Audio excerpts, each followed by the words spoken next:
from day one, it can't be about the person. I do understand, and a lot of my D-Min work was in leadership, so this last class that I've finished is cultural dynamics of a leader, and that you instill in your church, or the church, not your church, culture. As the leader, you are the one establishing that culture, whether you are the 200th pastor or you're the first. So if you're the new church start pastor, if you make it about you, you're setting up the next person to fail. I really do believe that. And a lot of the people, for instance, with West, that West has attracted, they're not United Methodists. They don't know. I mean, they didn't know that I would move someday. And so the first time that I said that in a meeting or something like that, like referred to the next pastor, or I want to make sure that we establish a good foundation so when the next pastor is appointed, they jerk their heads. And I thought, I need to make sure that I am educating clearly. It's not me forever, and it's not about me. And so I do think also that if you start from the beginning and you build networks of ministry systems, whereas they are leadership driven by the laity. I mean, I'm the leader, I'm the vision caster, but at the end of the day, I can't make all this happen. West has 350, 400 active people. We don't worship together every Sunday. I wish we did. But, we average around 320, 330. But there's probably 400 people that are active. If we all came every Sunday together, we'd have like 450. I couldn't do that if it were just me. So from day one, we put in systems of leadership, and you have a leader, and that leader has a right hand or an apprentice. And so then, you're always raising up new leaders, not just so you'll have leaders, because I believe people want to be a part of something where they can use their gifts and make a difference. So if they use their gifts, then they're vested. And then they'll bring others in, and it just keeps that multiplying effect. And so multiplying leadership, multiplying vision, multiplying passion, and multiplying a strong foundation. I think itinerancy takes away the threat of being fired from one's job, of saying, I'm sorry, you may not like what I'm doing now or where we're heading, but I've been appointed to do this, and I have the backing of a superintendent and a bishop who will support me as I do this to get through the rough waters. And almost everybody I know in ministry will hit that rough patch somewhere, usually in the third or fourth year of an existing church. As a church planter, it's pretty close to that as well, where folks might try and stage a coup. And if we were in another system, in a call system, we could very well be on the outside looking in. I think itinerancy, on the one hand, kind of supports that. That appointment becomes very, very important. I think it's helpful in whether a church plant succeeds, and the person who's planted the church gets 5, 6, 7 years into it, and they really need to move into a different expression of ministry. The appointment itinerant system offers them that opportunity. They're not locked into that for the rest of their lives. If a church plant doesn't go well, and I think we had dropped the mortality rate. It used to be that in the first 3 years, about half of our new church starts failed. We got that to below 20% in 4 years at Path 1, which I think was significant. Part of it is we're smarter now. We know more now than we knew before, and we're more careful at the beginning stages of these things. And we have better systems to support that. But I think when a planter gets to the point of it's not working, they're able to be moved into another appointment, not as a punitive kind of thing, but as saying, we're not going to penalize you because that didn't work, because we know it's highly risky stuff, but we still have ministry for you, and we value that ministry. I think where itinerancy can sometimes become problematic is when if there's still propensity to move people too soon. If things are going well and growing well, the tendency to say, well, we ought to pull that person up and let them do that somewhere else.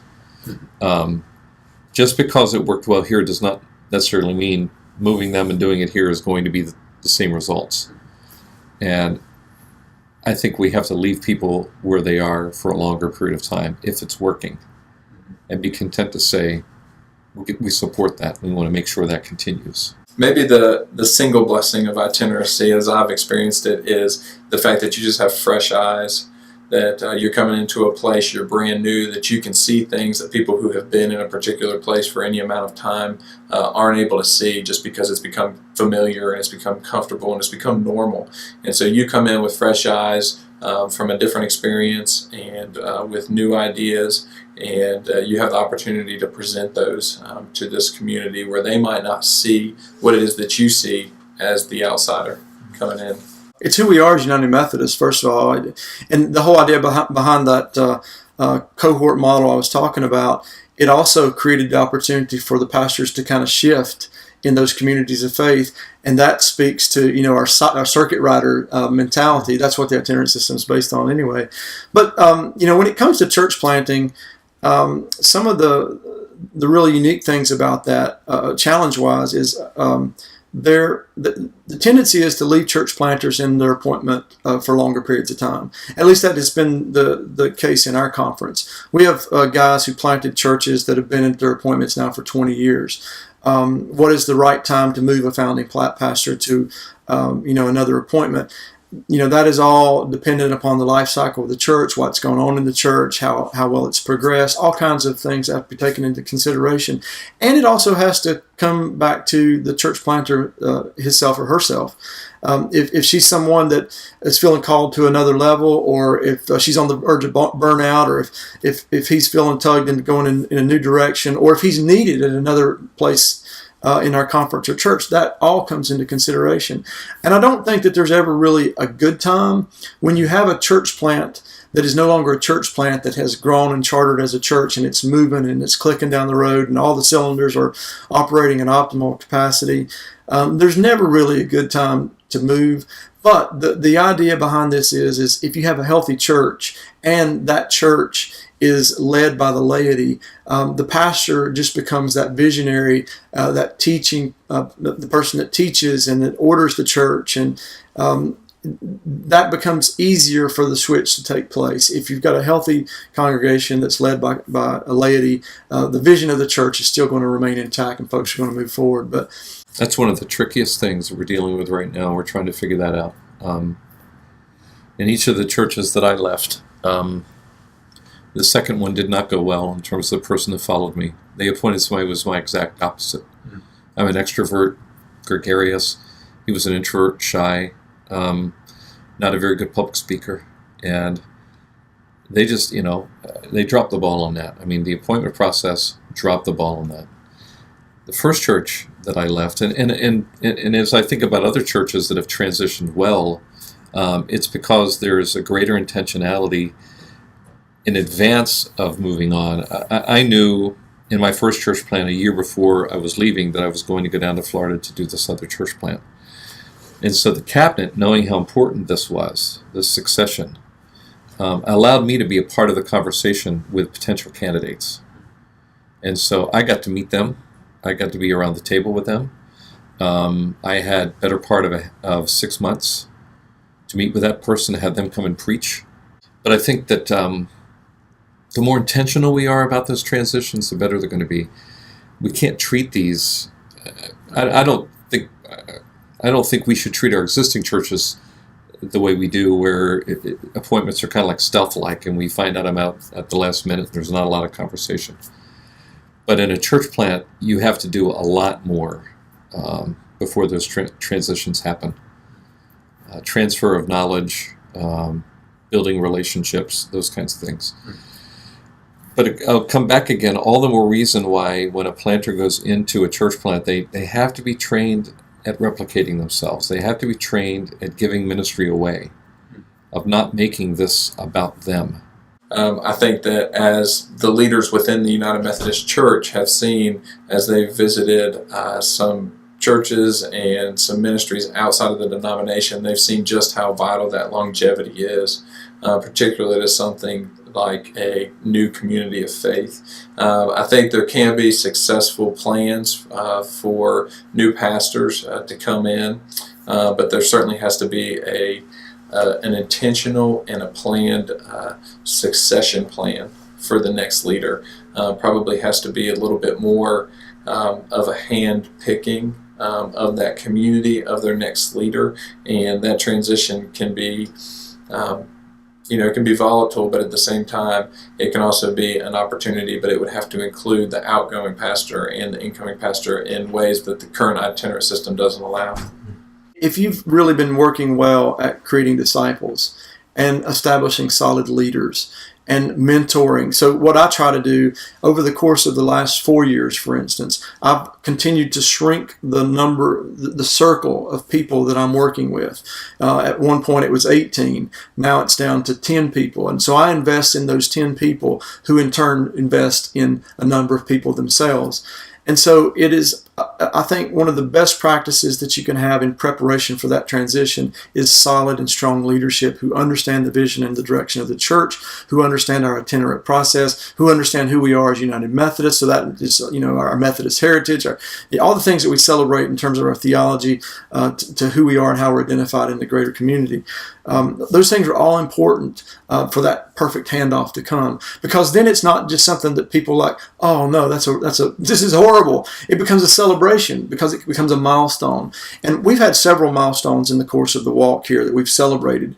And moving from a founding pastor to the next pastor that comes in behind me will be a time of celebration whenever that happens. And I have total confidence in our community of faith that will be the case. In the back of my mind, I try to keep in mind, if I were to disappear tomorrow, would this church be able to make it on its own without me at the helm? And if the answer is no, then I've got a problem. And the problem's my leadership, and I better fix it. If the answer is yes, then I'm doing all right. It's all right. So that's how I've also been able to answer the question, what staff do we need to hire? Because at some point, great laity need trained, I believe this, great laity need training in what they're doing. And we have hired from within for positions, part-time contractual positions, as we've tried to move from there to here. And the greatest people on staff have come from within the body of West. And we moved them from laity to staff as they began to develop skill sets that actually were trained skill sets. So when I have taken a step back, which I usually try to do once a quarter, and evaluate where our ministry areas are, what's healthy, what's not healthy, and what's going to fall apart if my hand's not in it anymore. And those are the areas that we assess why would that happen and all that kind of stuff. And so from the beginning, I really believe it better not be about the founding pastor, because if you do, you're setting it up for failure. And I believe that there are ways and tools that can be utilized when it comes time to move from founding pastor to next pastor. And I also believe that there's a window of time that's a really good time to happen. I don't know when that is yet for West. I know that it's not right now. But I also know, and even talked to a coach in our Methodist system this morning about this actually, and she likes me, so it wasn't like some vendetta, she's got to get rid of me. But I said, at some point, my gifts and my skill set won't be what West needs to go to the next place. And I trust that the cabinet and the bishop and whoever else, has a say in all that they're going to be looking out for our churches, because I think that's the role that they have. And they will be able to discern who is best for here, and then where am I called to go, And so I think the itinerancy is a gift, because if you have that body of leaders, great leaders, they need to be great leaders. If you have that body that's discerning that with God and the Spirit, then when it comes time, it isn't driven by personal agenda. It isn't driven by higher salary. It isn't driven by selfish ego driven wants. It's driven by God. And you can't really argue with God. I mean, you can, but it's not real successful. If we make it about us, then it's detrimental to the church. I've lived through 5 senior pastor transitions in my 19 years of ministry. They've been hard. Every single one of them have been hard on the church because they love their pastor. But I've also watched those pastors help those churches transition. So I've watched transitions happen in a positive way of 100-year-old churches. You can do those same things in a new church if you educate the people about it. And if you go into it with the mindset of, I probably won't retire here.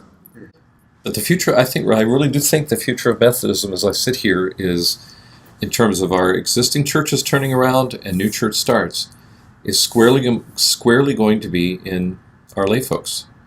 And planters who are equipped to equip their lay folks, and existing church pastors who are equipped to multiply themselves and replicate their leadership.